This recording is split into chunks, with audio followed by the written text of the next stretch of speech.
సాయిబాబా ఎప్పుడైతే మరణించారో, ఎప్పుడైతే ఈ షిరిడీలో సాయిబాబా సమాధిని ఒక పుణ్యక్షేత్రంగా మార్చాలనుకున్నారో అప్పటి నుంచి కూడా సనాతన ధర్మాన్ని నాశనం చేసేందుకు ఈ షిరిడీ సాయి సంస్థాన్ వాళ్ళ కుట్రలు, సాయి మతస్థుల యొక్క కుట్రలు ప్రారంభమయ్యాయి. సో ఈ కుట్రల గురించి మేము ఎలా మాట్లాడుతున్నాము అంటే, వేక్ స్టేట్మెంట్స్ ఇప్పటిదాకా ఎవరు ఇవ్వలేదు ఇక్కడ ఉన్న ఏ ఒక్కళ్ళు కూడా. మేము గ్రంథాల ప్రమాణంగా, అది కూడా షిరిడీ సాయి సంస్థాన్ వాళ్ళు స్వయంగా ముద్రించిన శ్రీ సాయి సచ్చరిత్ర అనే గ్రంథాన్ని ఆధారంగా చేసుకుని మాత్రమే ప్రశ్నించాము. ఈ ప్రశ్నించే క్రమంలో మేము అడిగిన కొన్ని ప్రశ్నల్ని మీకు ముందు చెప్పాలనుకుంటున్నాను. కారణం ఏంటంటే, ఈ ప్రశ్నలు అడిగినందుకు ఈరోజు మా మీద 50 కోట్ల రూపాయలకి పరువు నష్టం దావాలు వేయటం జరిగింది షిరిడీ సాయి సంస్థాన్ వాళ్ళు. 50 కోట్ల రూపాయలకి. ఇది మా మీద పెట్టిన కేసెస్ కాకుండా, మా మీద సపరేట్గా కేసులు పెట్టారు షిరిడీలో, ఔరంగాబాద్లో. దాని కాకుండా పరువు నష్టం కేసులు 50 కోట్లు. అంటే బహుశా హిందువులు అడ్డదిడ్డంగా ఇచ్చిన కానుకలతోటి అడ్డంగా బలిసిపోయిన వాళ్ళకి 50 కోట్లు అంటే చిన్న అమౌంట్ ఏమో, కానీ హిందువులకి చాలా పెద్ద అమౌంట్. హిందూ సంఘాలకైతే అది జీవితకాలానికి కూడా సాధించలేని ఒక సంఖ్య. అలాంటి అమౌంట్ని మాకు టార్గెట్గా పెట్టి మా మీద ఒత్తిడిని పెంచి మా భావ ప్రకటన స్వేచ్ఛని, మా వాక్ స్వాతంత్రం పైన దాడి చేసింది షిరిడీ సాయి సంస్థానం. ఎలా అంటే, ఇందులో వాళ్ళు అడిగిన వాళ్ళు చెప్పిన కండిషన్స్ ముందు చెప్తానండి.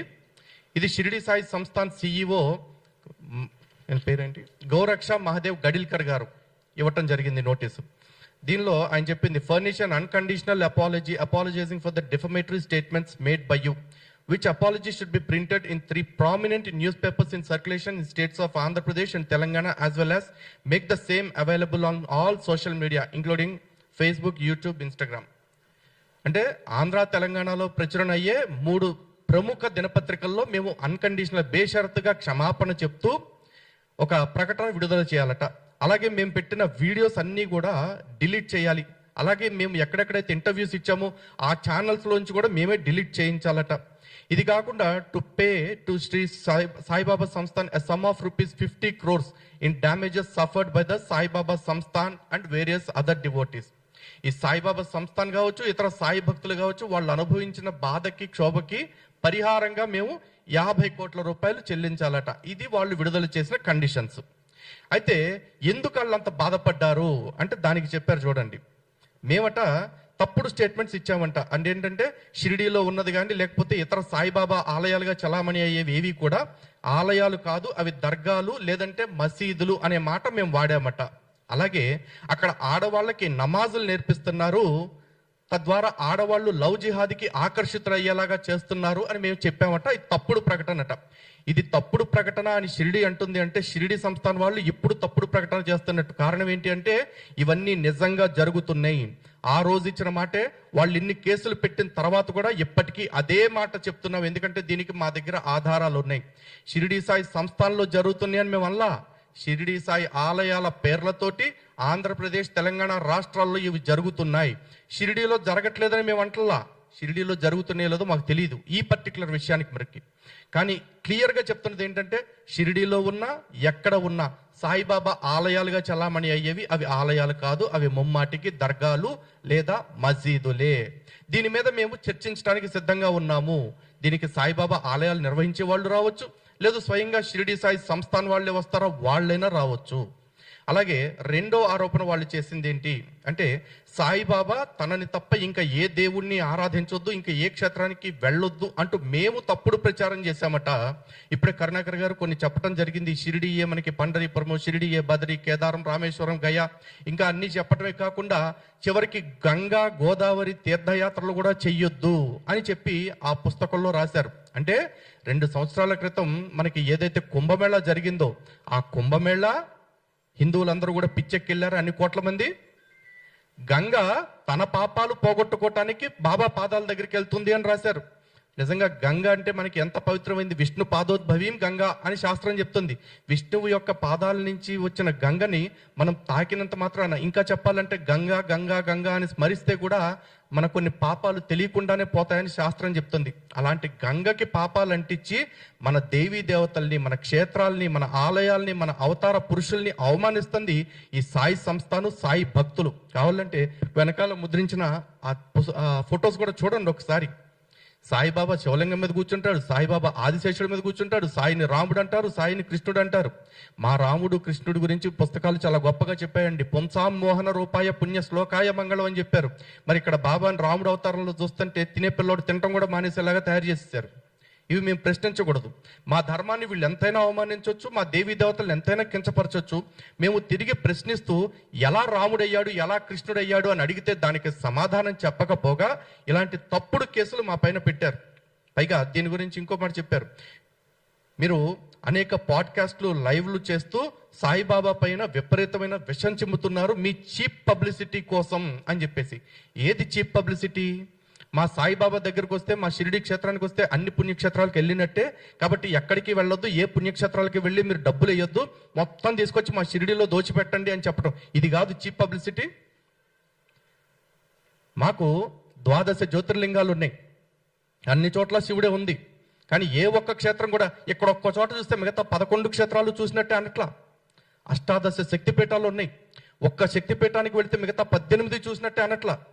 108 దివ్య దేశాలు ఉన్నాయి, ఏ ఒక్కళ్ళు కూడా ఒక్క క్షేత్రాన్ని చూస్తే మిగతా 107 చూసినట్టే అనట్లా. అని ఒక్క సాయి సంస్థానం, సాయి భక్తులు మాత్రం ఏం ప్రచారం చేస్తున్నారు? మీరు ఏమీ చూడక్కర్లేదు, కేవలం షిరిడీకి వస్తే అన్ని చూసేసినట్టే, సాయిని ముక్తి అందరినీ కొలిచేసినట్లే అంటూ తప్పుడు ప్రచారం చేస్తుంది, చీప్ పబ్లిసిటీ చేస్తుంది షిరిడీ సాయి సంస్థాన్. మరి ఈ చీప్ పబ్లిసిటీని మేము ప్రశ్నించొద్దా? అంటే హిందూ సంఘాలు అని పెట్టుకుని ఎంతసేపు అన్యమతస్తుల మీద మాట్లాడటం అనుకుంటున్నారా? స్వధర్మానికి హాని చేస్తున్న వాళ్ళ మీద కూడా మేము యుద్ధం చేస్తాం. యుద్ధం చేయాల్సి వస్తే కాలకేయుల మీద చేయాల్సిందే, కట్టప్ప విషయంలోనూ జాగ్రత్తగా ఉండాల్సిందే, లేకపోతే ఆ కట్టప్పే ప్రాణం తెస్తాడు. వీళ్ళు కట్టప్ప బ్యాచ్, సాయి భక్తులు సాయి సంస్థానం వాళ్ళు కట్టప్ప బ్యాచ్ లాగా తయారయ్యారు. అందరూ జాగ్రత్తగా ఉండండి. ఇలాంటి కట్టప్పలు ఇంకా చాలా మంది ఉన్నారు. ఇలాంటి వాళ్ళ నుంచి ధర్మాన్ని కాపాడుకోవాలనే లక్ష్యంతో ఏర్పడిందే స్వచ్ఛ సనాతన వేదిక. ఈ లక్ష్యాన్ని కూడా అర్థం చేసుకోండి. అలాగే ఇంకొక మాట అంటున్నారు, అసలు సాయిబాబా లాంటి గురువు లేడు, సాయిబాబా లాంటి దేవుడు సనాతన ధర్మంలో లేడు అని మేము అన్నామట. అప్పుడు చెప్పాం, ఇప్పుడు చెప్తున్నాం. సాయిబాబాని మళ్ళీ సాయి సంస్థానం వాళ్ళని ప్రశ్నిస్తున్నాం. సాయిబాబా కొంతమంది దేవుడు అనుకుంటున్నారు, కొంతమంది దేవుడు కాకపోతే కనీసం ఒక మంచి గురువు అనుకోండి అంటున్నారు. ఓకే, గురువు అనుకోవటానికి కూడా నాకు అభ్యంతరం లేదు. కానీ ఎలా అనుకోవాలి? ఒక వ్యాస భగవానుడి కంటే, ఒక శంకరాచార్యుల కంటే, రామానుజాచార్యుల వారి కంటే, మధ్వాచార్యుల వారి కంటే, వల్లభాచార్యుల వారి కంటే, నింబార్కుల వారి కంటే, గురు రాఘవేంద్రుల కంటే ఏ విధంగా సాయిబాబా గొప్ప అనేది ఒక్క మాటలో మాకు నిరూపించి అప్పుడు సాయిబాబాని గురువు అనుకోండి అని మనకి చెప్పాలి వాళ్ళు. అవి ఏవి చెప్పకుండా మేము అనుకుంటున్నాం కాబట్టి మీరు కూడా అనుకోండి అంటూ హిందువుల మీద రుబాబు చేస్తా ఉన్నారు. అలాంటి ప్రశ్నలు వేస్తున్న హిందువులని భయపెట్టి బెదిరించి వాళ్ళ దారిలోకి తెచ్చుకుని మొక్కించాలని చూస్తున్నారు. ఎలా అయితే పాషండ మతాలు మోసం చేత భయపెట్టి ఆశ పెట్టి మత మార్పిడి చేస్తాయో వీళ్ళు కూడా అలాంటివే చేస్తా ఉన్నారు.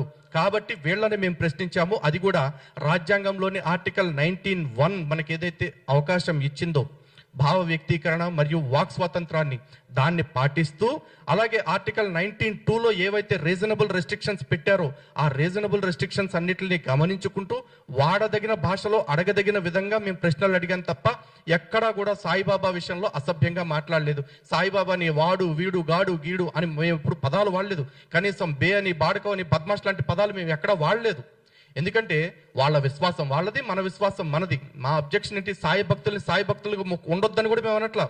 కానీ సాయి భక్తి అని చెప్పేసి సనాతనాన్ని కలుషితం చేయొద్దు, హిందువులు ఇది హిందుత్వంలో ఒక భాగము అన్నట్టుగా ప్రచారం చేయొద్దు అని మాత్రమే మేము అంటున్నాం. ఇక డెరగేటరీ అండ్ మిస్లీడింగ్ స్టేట్మెంట్స్ ఇస్తున్నాము వివిధ టీవీ ఛానల్స్ లో అని చెప్పేసి అంటూ, అలాగే నేను, భాస్కర్ కిళ్ళి గారు, మిగతా వాళ్ళు చేస్తున్న వీడియోస్ ఏవైతే ఉన్నాయో ఇవన్నీ కూడా సాయి యొక్క ప్రాభవాన్ని లేకపోతే ప్రాశస్త్యాన్ని డ్యామేజ్ కలిగిస్తా ఉన్నాయి అని చెప్పేసి అంటున్నారు. అలాగే మేము చేసింది ఇల్లీగల్ యాక్టివిటీ అన్నారు. ఏది ఇల్లీగల్ యాక్టివిటీ? ఈ రోజున ఇది కాశీ విద్వత్ పరిషత్ వాళ్ళు, సనాతన ధర్మానికి అత్యంత ప్రామాణికమైన వ్యవస్థ ఈ కాశీ విద్వత్ పరిషత్తు. చివరికి జగద్గురు బిరుదు ఎవరివ్వాలి అంటే కూడా అది ఇవ్వాల్సిన వాళ్ళు ఈ కాశీ విద్వత్ పరిషత్ వాళ్ళే. అటువంటి కాశీ విద్వత్ పరిషత్ వాళ్ళు ఇచ్చిన స్టేట్మెంట్ ఏంటంటే సాయి భగవాన్ గురు అవతార్ సంత్ నహి, బంద్ హో పూజ అని చెప్పేసి చెప్పారు. ఆయన భగవంతుడు కాదు, అవతారం కాదు, గురువు కాదు, కనీసం సాధువు కూడా కాదు. Saibaba is a fakir, he's a Sufi, he's a Muslim. ఇది వాళ్ళు చెప్తున్న మాట.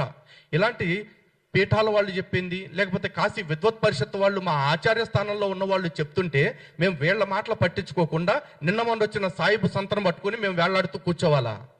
దానికి స్వచ్ఛ సనాతన వేదికలో ఉన్న భాగంగా ఉన్న ఏ హిందువు కానీ ఏ హిందూ సంఘం కానీ సిద్ధంగా లేదు. అండ్ బిఫోర్ కంక్లూజన్ మేము చెప్తున్నాం, అలాగే ఆల్ ఇండియా సాయి సమాజ్ వాళ్ళు కావచ్చు, లేకపోతే భాగ్యనగర్లోని సాయిబాబా సంస్థానికి సంబంధించిన ఆలయాల వాళ్ళు కావచ్చు, చాదర్ఘాట్ వాళ్ళు కావచ్చు, మద్రాస్ హైకోర్టులో, అదేవిధంగా తెలంగాణ హైకోర్టులో, ఉమ్మడి ఆంధ్రప్రదేశ్ హైకోర్టులో వాళ్ళు పిటిషన్స్ ఇచ్చారు. చాలా స్పష్టంగా వాళ్ళ అఫిడవిట్స్లో ఏం చెప్పారంటే, సాయిబాబా హిందూ దేవుడు కాదు, సాయిబాబా ముస్లిం. అలాగే సాయి తన జీవితకాలం ఇస్లాం ప్రచారం చేశాడు, తను నమాజులు చేశాడు, తను ఉన్నది మసీదే. అలాగే సాయిబాబా మందిరాలుగా చలామణి అవుతున్న వాటిల్లో ఇవి మందిరాలు కావు అన్న విషయాన్ని వాళ్ళు క్లియర్ గా అఫిడవిట్స్ ఇవ్వటం జరిగింది. అఫిడవిట్స్ ఎండార్స్ చేస్తూ అప్పటి హైకోర్టులు తీర్పులు కూడా ఇవ్వటం జరిగింది. సో ఇవి దేవాదాయ శాఖ పరిధిలోకి ఉండాల్సిన అవసరం లేదు అన్న విషయాన్ని కూడా స్పష్టంగా చెప్పారు. మేము గ్రంథాల ఆధారంగా సాయి సచ్చరిత్ర కావచ్చు, హైకోర్టు యొక్క గౌరవ హైకోర్టుల యొక్క తీర్పుల్ని కావచ్చు ఉటంకిస్తూనే మేము మాట్లాడుతూ ఉన్నాం. కానీ సాయి భక్తులు ఎవరు కూడా మేము ఎన్నిసార్లు పిలిచినా డిబేట్కి రండి, దీని మీద మాట్లాడదాం, సత్యాసత్య పరిశీలన చేద్దాము, నిరూపణ చేద్దాము అంటే ఒక్కళ్ళు కూడా రావట్లా. ఈ రోజున ఇక్కడ మేము ఉన్నాం, ఎవరైతే అందరం క్రైస్తవులతో డిబేట్స్ చేస్తున్నాం, ముస్లిమ్స్తో డిబేట్స్ చేసాం, నాస్తికులతో చేస్తున్నాము, అలాగే కుహనా సెక్యులరిస్టులతో కూడా కొంతమందితో చేస్తూనే ఉన్నాము. కానీ ఈ సాయి భక్తులు మేము హిందువులమే, కట్టర్ హిందువులనే పదం కూడా వాడుతున్నారు కొంతమంది. అలా వాడేవాళ్ళు సాటి హిందూ సంస్థలతోటి డిబేట్ కూర్చుని మీరు మాట్లాడేది తప్పు, కావాలంటే మా దగ్గర ఆధారాలు ఉన్నాయి చూసుకోండి అని నిరూపించకుండా ఇలాంటి తప్పుడు కేసులు ఎందుకు పెడుతున్నారు? కాబట్టి మరొక్కసారి మేము పునరుద్ఘాటన చేసేది ఏంటంటే, సాయిబాబాకి సనాతన ధర్మానికి సంబంధం లేదు. సాయిబాబా ముస్లిం. సాయి ఆలయాలుగా చలామణి అవుతున్నవి ముమ్మాటికి దర్గాలే, కాదు కూడదు అనుకుంటే మసీదులు అనుకోండి, మాకు అభ్యంతరం లేదు. అలాగే సాయి కరుడుగట్టిన ముస్లిము ఉన్మాద ముస్లిం, అంటే తను ఇస్లాంని అందరి చేత ఆచరింప చెయ్యాలి అనుకున్నాడు. ఈ విషయాలు ఎక్కడా కూడా మేము మార్చట్లేదు స్టేట్మెంట్స్. అలాగే సాయి తన దగ్గరకు వచ్చిన ప్రతి వాళ్ళని కూడా ఇస్లాం పట్ల ఆకర్షితులుగా చేయడానికి ప్రయత్నం చేశాడు, దానికి కూడా మా దగ్గర ఆధారాలు ఉన్నాయి. అండ్ సాయి ఆలయాల విషయంలో ప్రతి ఒక్కళ్ళు గుర్తుపెట్టుకోండి, హిందువులకి సాయి ఆలయాలకి సంబంధం లేదు. సాయిబాబా ఆలయాల్లో హిందూ దేవతల విగ్రహాలు ఉండటానికి వీల్లేదు. అలాగే హిందూ ఆలయాల్లోకి సాయిబాబా ఫోటోలు కానీ విగ్రహాలు కానీ రావటానికి వీల్లేదు. దీని మీద తొందరలోనే మేము ఎండోమెంట్ కమిషనర్లు ఇరు రాష్ట్రాల వాళ్ళని కూడా కలిసి ఒక రిప్రజెంటేషన్ ఇవ్వటం జరుగుతుంది కోర్టు తీర్పుల ఆధారంగానే. అంతేకాదు క్షేత్రస్థాయి పోరాటాలకి, అవసరమైతే దీని మీద నిరసన దీక్షలకి, సాయి భక్తుల్ని ప్రశ్నించడానికి, మరో రకమైన క్షేత్రస్థాయి కార్యాచరణకి కూడా మేమందరం సంసిద్ధంగా ఉన్నామని తెలియజేసుకుంటూ సెలవు తీసుకుంటున్నాను. అందరికీ ధన్యవాదాలండి. జై శ్రీరామ్.